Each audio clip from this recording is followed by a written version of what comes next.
Número 1, direitos aduaneiros, 5%. Este é a primeira variável. Mas se direitos aduaneiros são 5%, a pergunta é, quem paga, no fim, estes direitos aduaneiros? Número 2, tem um IVA sobre a importação, 17%, que dá mais ou menos cerca de 6,5 meticais, para acrescentar. Quem paga este IVA à importação? Tem depois a chamada margem do distribuidor, que dá 7,75 meticais acrescidos. Quem paga esta margem do distribuidor? E vejam só, para além da margem, também tem o IVA sobre o distribuidor, 7,47 meticais. Quem paga este valor? E tem a famosa taxa que Sua Excelência, Sr. Ministro, hoje estava a falar dela muito simpaticamente. Taxa sobre os combustíveis, 7,71 meticais. Quem paga esta taxa? Agora, vejam só, o combustível, quando chega no porto, vai ser armazenado. Nesse armazenamento do combustível, há uma margem para as instalações. Quem paga essa margem? E vejam só, o armazenista também, há um IVA sobre o próprio armazenista do combustível, 7,65 meticais. Quem paga o IVA sobre o armazenista? Agora, acrescentando tudo isso, há uma margem ao retalhista, onde nós vamos buscar o combustível nas bombas, 5,25 meticais. Quem paga a margem ao retalhista? E vejam só, o retalhista também é sujeito ao IVA, que dá depois, no fim, 8,67 meticais. Este IVA sobre o retalhista, quem paga? Depois há uma outra coisa que chama diferencial de transporte, que vai dar quase um metical. Quem paga o diferencial de transporte?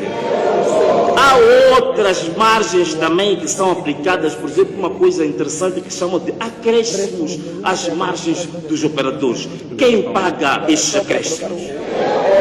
Há a famosa taxa de incentivo geográfico, que vem no artigo 29 do regulamento dos produtos petrolíferos. Quem paga a taxa do incentivo geográfico? Para além de tudo isto, ainda há tantas outras taxas. Por exemplo, tem a taxa das licenças para os operadores, tem os averbamentos, tem a famosa taxa de infraestruturas para a expansão de infraestruturas petrolíferas. Quer dizer, é tanta coisa, mas é tanta coisa. Quem paga essa tanta coisa? Então, chegados aqui, que nós vemos que o povo, na verdade, é que está a pagar mais de 50% da estrutura do preço. Não tem absolutamente nada a ver com se escudarem, refugiarem na questão da subida do preço no mercado internacional. Porque, feitas essas contas, de 36 meticais na Arábia Saudita, aqui estamos a 69, significa 52% é devido à gestão interna. E vejam só uma coisa. O governo, no meio disto tudo, comporta-se como se ele também fosse uma gasolineira. Vejam só, o governo, com as suas taxas todas, acaba ficando com 18,97 meticais, não é? Cerca de 28% de toda a estrutura de custo. E isto por quê? Para todos nós percebermos como é que o governo vai sacar este dinheiro. São 4 etapas desta estrutura de custo que o governo cobra IVA. Aqui temos 4 cobranças de IVA ao longo de toda a estrutura de custo. Temos o IVA para armazenista, o IVA no retalhista, temos os direitos aduaneiros, taxa de combustível, diferencial de transporte. Tudo isto é cobrança que o governo vai fazendo para ficar consigo. É daí que, em certa medida, o presidente da Associação Comercial da Beira tem toda a razão, quando diz que nenhum país pode desenvolver com o excesso de taxas e de impostos que tem esse país. E aqui foi comprovado isso, está totalmente comprovado. Por exemplo, agora há uma questão que eu gostaria, nas insistências, se o ministro pudesse cá explicar. Essa taxa sobre o combustível, ela está definida no regulamento, no artigo 29, número 3 do artigo 29.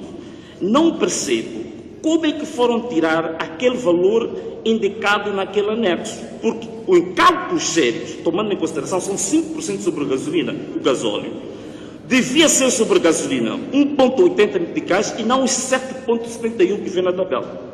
No diesel, devia ser 1,65 meticais e não 4,27, se for os 5% que vem justamente no artigo 29 do regulamento, a não ser que esteja a usar uma outra lei, um outro decreto. E se assim for, na verdade, o custo da gasolina na cidade de Maputo não devia ser 69, mas devia ser 63,3 meticais.